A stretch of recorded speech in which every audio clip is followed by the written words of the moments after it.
helper T cell is going to come over and say, nope, that's you. That's part of us, so we don't need to worry about it. All right? Or it's going to say, yep, that doesn't belong here. If that happens, the T cell is going to take that antigen and it's going to go through your further immune response. All right? So what this means is that if that macrophage is presenting and there's no helper T cell around, nothing's going to happen. Right? You're going to be entirely reliant on macrophages randomly finding the pathogen and enveloping it, right, to destroy this pathogen. Right? There aren't enough. Right? The pathogen is going to reproduce much faster than they can do it on their own. So you need to have this helper T cell around to initiate the further immune response. Yes? What is the antigen itself? The antigen is just like a marker. It's like a marker protein. It's saying, it's like a protein is shaped one way. That's essentially what it is. And if your body encounters it, it's going to say, this isn't supposed to be here, or antibodies are going to attach to it, mark it for destruction. So they come from the pathogen. So then after they come from that and find the input and then the antigen itself is good. No, the antigen is usually inert. Sometimes. It could be toxic. Like, did you say it comes from the pathogen? It comes from the body, not the pathogen. Because it's basically like a low protein. It hooks onto antigens. No, the antibody comes from the body. Yeah, no, he was saying it comes from the pathogen. No, he's saying antigen. Oh. Yeah. All right, so now helper T cells have these receptors for recognizing the antigen. So if they are presented with one that is not supposed to be there, they're going to release chemicals called cytokines, and these are going to stimulate B cells. All right, so what they're going to do is they're actually going to find a B cell that's going to make an antibody for that antigen. So the B cell's going to make a little antibody that's going to match up to that antigen. Okay, and then the B cells can then begin to divide to make antibodies. Now the helper T cell is still the key. All right, if you don't have that helper T cell, it's never going to talk to a B cell and let it know what to make. Okay. The B cells, their job is to produce antibodies, and they're going to produce them by the millions. All right, that's all they're going to do. They're going to produce cells. They're going to differentiate into plasma cells or memory B cells. The plasma cells are just going to pump out antibodies for that antigen. They're just going to go pumping them out like crazy. That's all they do. That's their job. All right, and so they're going to make all these antibodies. These antibodies are going to flood through your bloodstream, through your body, through your lymph system, all over, and look to attach to the pathogen. Now the memory B cells that are made, all right, they're going to hang out in your lymph system, and if you're invaded again, that means you have even more at the ready to fight this illness. Right? So they're going to be around. They're going to hang out. They've got like permanent antibodies sitting out on them, and if they encounter that antigen, they're going to go crazy. They're going to start dividing, making the antibodies. All right, they're going to go wild. So antibodies are released in the blood. They're going to bind to antigens that they are specific for, and they're going to disable some microbes. They can make the microbes stick together because the antibodies get sticky with each other. And so they're marking the microbes so that they can be quickly recognized by any white blood cell and be destroyed. Right? All right.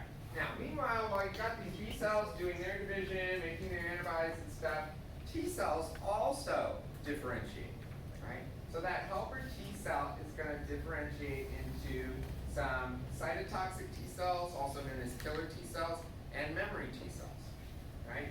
Now, the T cells, these killer T cells or cytotoxic T cells, are going to go out and they're going to look for the antigens as well. So if they encounter the antigen, they're going to destroy whatever it's there. If it's on the microbe, they're going to destroy the microbe. And they also have another job. So it turns out that the cells themselves, when they are infected with a virus, the cell knows what it's supposed to be doing in your body, right? It knows its job.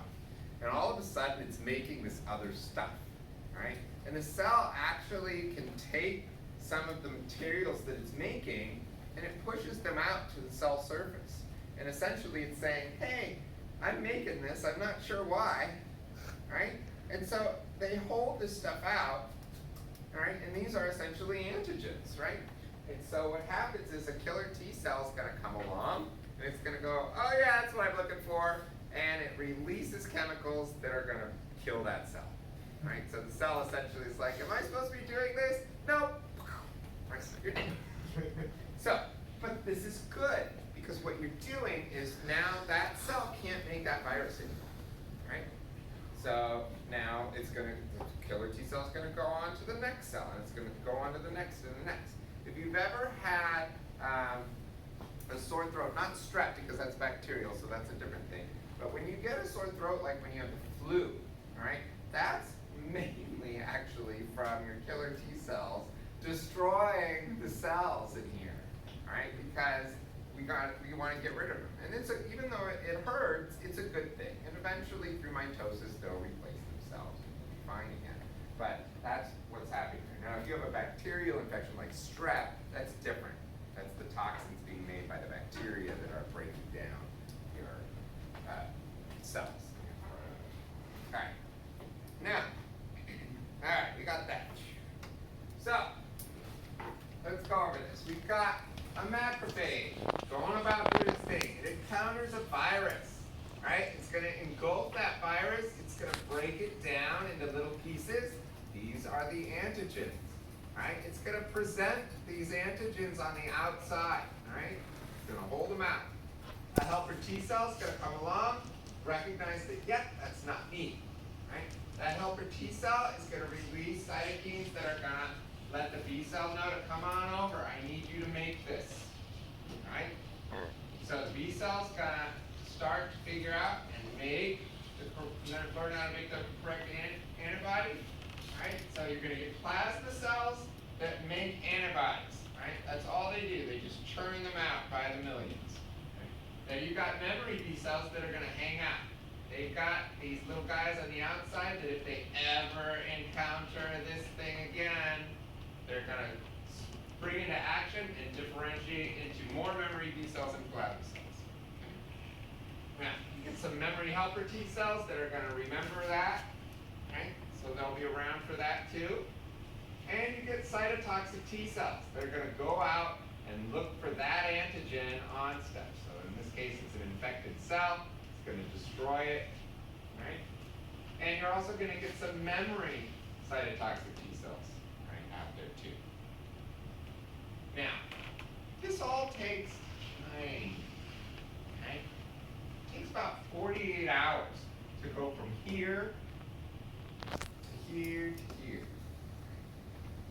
So, depending on how virulent, that is how fast the disease works, or in the case of many bacterial strains, how fast they replicate or what toxin they produce, right? If you can't deal with it within 48 hours, you did. Okay?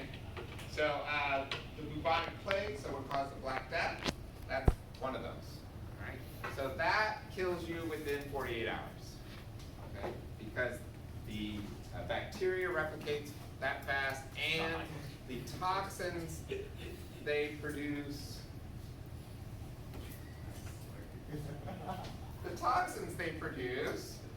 are, oh thanks. Yay. Right. The toxins they produce, there's so much of it that within 48 hours you die from it. Okay? And so you don't have the time to do all of this to fight it. Right? Technically, you could if it worked slower, but you just can't. So anyone who survives the plague has some other thing going on. Right? They have something else going on. Right? Yes? So then, can you like today we know bubonic plague is a bacteria, and so if we know that that's what you have, we give you antibiotics. Oh. Yeah. And then, what's nice though, is you will produce memory B cells, plasma cells, antibodies, memory toxic, all this stuff for bubonic plague, so that the next time you're exposed to the plague, guess what? You're okay, you won't die. Yes. So how did they stop the plague in the first place? How'd they stop it? It just kind of petered out. It got cold, How does it get? rats died, Oh. things like that. But that hurts. Alright. Now, for reasons we're still not quite sure how they know how to do it, our T cells can sense when we're done fighting that infection. And so they release chemicals that tell the cytotoxic T cells you can stop, alright? It's time to just shut down, and everything just kind of shuts down, and you end up with antibodies circulating in your system, and you've got memory B cells, memory T cells hanging out for the rest of your life. Alright? So it's pretty good for us that way. Now, there are some challenges with our immune systems. Allergies are one of them. Right? So allergies are just our immune response reacting to something that's totally harmless, that isn't going to do anything to us. Right?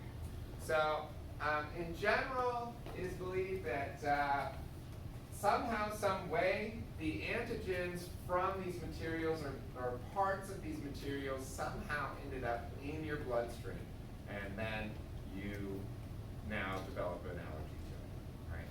So one hypothesis is you eat a food that you've had for a while, and something was sharp or somehow in the food that you ate, and it cuts the lining of your intestines, and then food particles that normally would not get into your bloodstream, and now you're allergic to something. Right? And so that's a common way for things to happen. Also common, you get a scratch, right, on something, and there's pollen in it, right, and that gets into your bloodstream, and then next time you're exposed to that pollen, you're going to have an allergic reaction. You'll be allergic to it. Right? So that's how these things happen. So essentially what happens is you're exposed to it, you don't necessarily get sick with that. You don't get sick that first time because it's not harmful. It's not doing anything. Right? But now you have antibodies, you have memory cells for that antigen, and now your body thinks, oh my God, it's going to kill us, and it's not going to do anything. Yes? So then I think like psoriasis is not allergy to something. Well, that's, yeah, we'll get to that. All right, now, the reason why your nose runs like crazy and you're just miserable when you have these reactions, especially with pollen, is because that pollen gets up into your nasal passages. And the mucous membrane, the lining in there is very thin, right? So that pollen then begins to accumulate in your nasal passages, and mast cells that are near the surface and other cells are going to start to notice this and respond to it. So you're going to start having an immune response, and it'll be localized in your nasal passages. The mast cells then release histamines because they're like, whoa, something's wrong. So you get an inflammatory response in your nasal passages. That means everything becomes leaky, right? So the fluid in your bloodstream begins to pour out into your nasal passages, and you got a ton of snot, right? Your nose is running. Sometimes it's really liquidy, right? It's not really even like thick mucus. It's just runny liquid. That's what's happening. The water that's in your bloodstream is pouring out through your nasal passages because all this histamine has been released in there. So that's why you take an antihistamine to help with the symptoms, because what that does is that's an inhibitor of histamine. Right? So it's going to stop that. It's either going to stop it being released, or it's going to attach to the histamine itself to stop it from doing its job of making the vessels leaky. Right? So then you're back.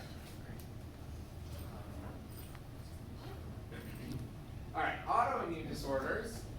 So this is what you were asking about, all right? So sometimes that macrophage is going to clean up some dead cellular material, and then it's going to present it. And the T cell, for whatever reason, makes a mistake. He says, oh, yep, that's not supposed to be here. But it is supposed to be there. It's you, right? So now what happens is you mount an immune response to something in your body that's you. Okay? It's you fighting yourself. Right? Now, there is no way once this happens to stop it. Right? Right? The only thing we can do is slow it down. Right? And we do that with drugs. We treat you with drugs that essentially stop or slow down your immune system. But this has another effect because now your immune system is compromised.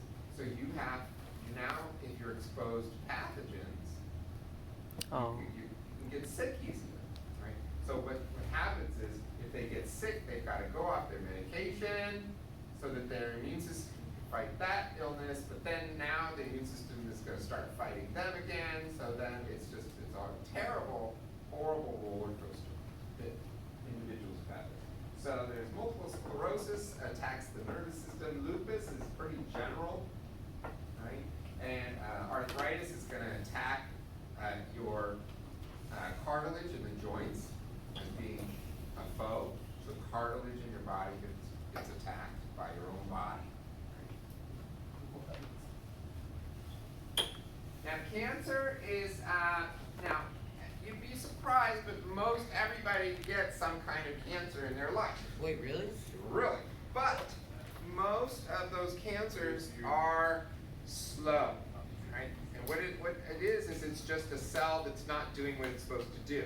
Well, your T cells are able to recognize that that's not right, and they destroy it, right? So the cell, your macrophages and such, they can figure out that something's wrong, and they just destroy it, and you never know anything happened. The problem is when you've got rapid cellular division, when you have mitosis occurring much more quickly than it should.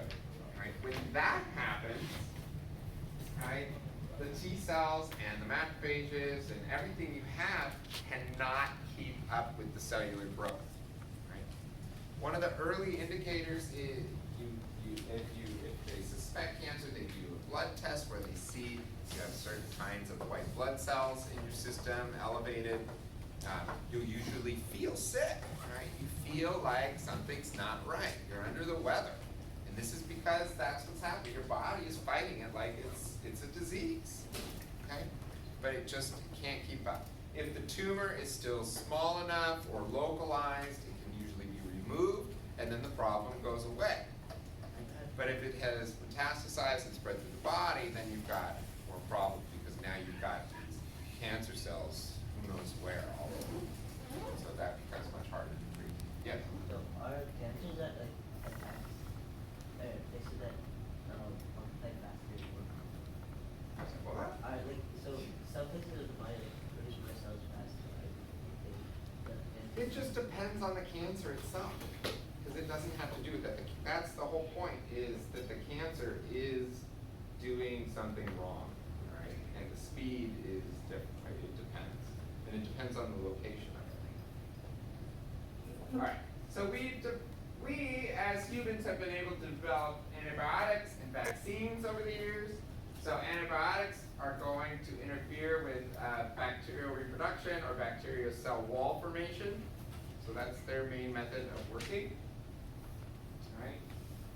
And vaccines. All right, vaccines are going to be mainly for, we've got vaccines for some bacteria, we got vaccines for viruses. Now vaccines were discovered by a guy named Edward Jenner in 1796. He had noticed that milkmaids, so the women who were milking the cows, they never got smallpox. And he thought, that's odd, why is that? And so he had a hypothesis that there was a connection between cowpox, which did not make people sick, and smallpox, right, which could kill you, right?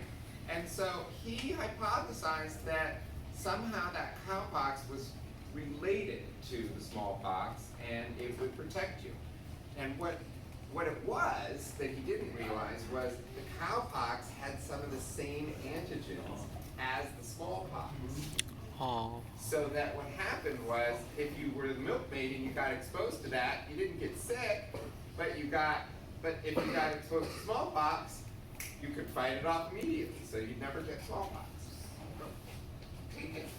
Alright, now, so what he decided to do was he went around to the villages, and he gathered up some kids off the street, because they were poor and nobody cares about kids, especially poor kids, alright? And so what he did was he took a knife and he would dab it in the pus that was coming off of the cow, and then he'd cut the kid on the shoulder, alright? And then he'd wait a few days and take the kids and take them to a place where people had smallpox. My God. And then he'd go, watch! And they wouldn't get sick. And so he started going around village to village to village doing this, right? Right? Did he get paid? Not sure. You should have gotten paid. Right. So anyway, so it ended up working. If you inoculate people with this cowpox, they wouldn't get smallpox, right? All right. What if So the thing becomes smart? today we do something similar, all right? We'll take weakened viruses, or we'll take parts of viruses or bacteria, and we will try to create vaccines from them. Now, some are very difficult to do. Like, when it comes to some viruses, like HIV, the genetic material is very resistant to some of the things we want to do with them.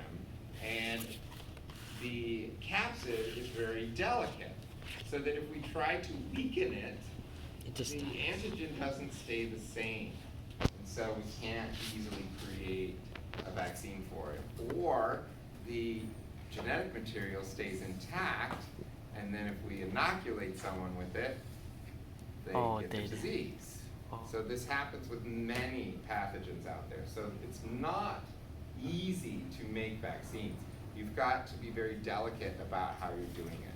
You've got to somehow maintain the antigen without maintaining any of that genetic information to cause a problem. Right. That's it for today.